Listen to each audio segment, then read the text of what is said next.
Hello, I got a 2009 Chevy Silverado with an LH6 5.3 liter LS variant motor.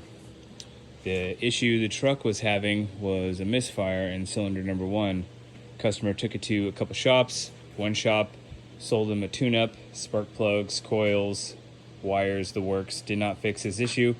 Another shop correctly deduced that he had a bad lifter, so they get down into the motor, pull the one head off, replace the one lifter, and then assemble the engine with the destroyed cam lobe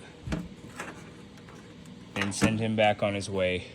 All the while, the truck still had a misfire in that cylinder. And then they told him $12,000 for a used engine for his truck.